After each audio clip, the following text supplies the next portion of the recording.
Michelle Wu. I am popping in from Alexandria, Virginia, and I am a retired law library director and law professor. I am here today to give you essentially the history of copyright at warp speed. I'm starting with language that I'm hoping is very familiar to you. This that is showing on the screen is the Copyright Clause of the US Constitution, and it describes the balance that is supposed to infuse all of our copyright laws.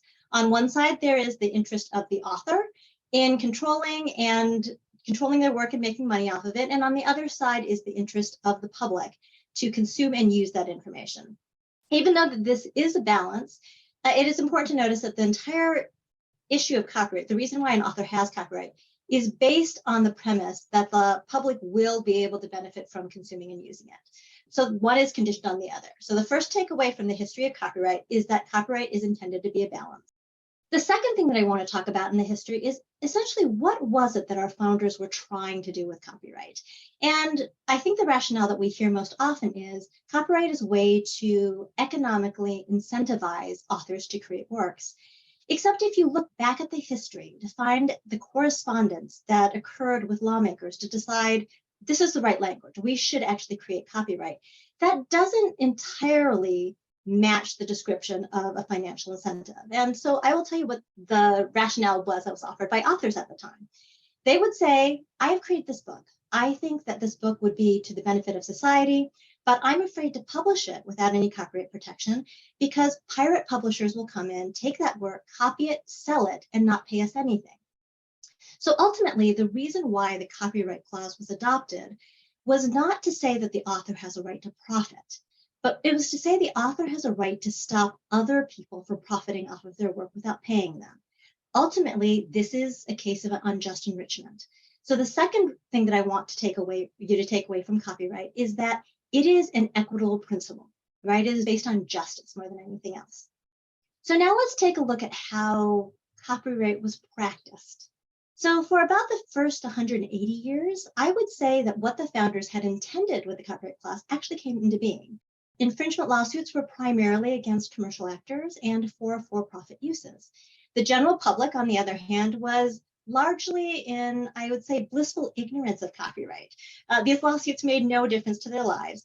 In their day-to-day doings, they were routinely doing things like converting their LPs to tapes, singing songs at talent shows, making mixtapes for their friends, all of which technically infringe on the exclusive rights of a copyright owner. However, I would say the public, and arguably Congress and the judges or courts, saw none of that user activity as being within the scope of copyright, right? Copyright was not meant to interfere with use of copyrighted works. It was focused only on unjust enrichment.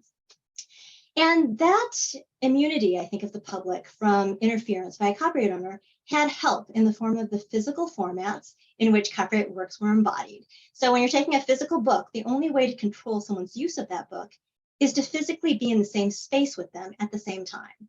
And when you have thousands of copies or millions of copies, it is practically impossible for you to control that many copies. It is also impossible for you to control the sale prices. So publishers may be able to set prices that they sell books to booksellers for, but ultimately, in terms of getting to the consumer, it was the booksellers that set those prices. So what changed after that 180 years? Well, technology changed. And I would say every time we had a new technology, there was a bump in the road for copyright, but nothing close to what we saw with digital technologies. And you can probably guess why. What had once been practically impossible was now practically possible. A copyright owner could choose to never let go of their work. They could simultaneously control millions, billions of copies globally without ever having to be in the same place. And they could do this in one of two ways. They could do it through technological controls, such as digital rights management, or they could do it through law. That sudden, unfettered ability to control copyright, not through law, well, partly through law, but that unfettered control of copyright caused two pretty devastating changes in the practice of copyright. The first is that copyright owners started using non-copyright mechanisms to enforce copyright law. So if you think about print works, a print book, you had the author on one side and the user on the other. The user paid the author for that book and then used it by themselves. Neither side had the right to interfere with the activities of the other. That was a perfect balance of copyright. What happens when you use contract law in the form of licenses to say, I'm not selling you this book anymore, I'm only licensing it to you, is essentially we've changed the bargain. Instead of neither side being able to interfere with the other, the copyright owner can say, you know what, not only do you have to pay me for this book, but you only get access if you waive all of the rights you used to have. This is particularly offensive to the two principles that I mentioned earlier, that copyright is supposed to be a balance and an equitable solution, because it allows the copyright to be used, all the benefits of it to be retained, while escaping all of the public obligations on which that monopoly is granted. All right, and so the practical effect, I think, will not surprise anyone here. All of the rights that the public and that libraries depended on with book purchases, those are no longer rights. And let me be clear about this. The red X's do not mean that every license prohibits these actions. It means that all of these rights that you once had, they're no longer rights. They're entirely at the discretion of each publisher and each license. It is their unilateral choice whether or not to grant this to you. Whereas before, in terms of books, they had no business involving themselves in those decisions at all. The second major, I think, change that we saw in copyright practice with the changing technologies is an expanded focus in terms of litigation. I had mentioned that before, for the first roughly 2 centuries, lawsuits were aimed at commercial uses. They were aimed at for-profit uses. And those lawsuits still continue today, but the scope has expanded. We now see suits against individuals, such as RIAA suing individual music file sharers. And we see suits against not-for-profit uses, such as suing HathiTrust for digitizing their library's collections. Probably worse is, I would say, what the effect is for the individual user. I had mentioned that earlier. Individual users, pretty much whatever happened in litigation and copyright, it made no difference in their actual lives. Now these lawsuits actually have a very, very different effect. And the reason is because this new group of lawsuits does 3 things that were unimaginable 50 to 60 years ago. One is that they're aimed at the end user.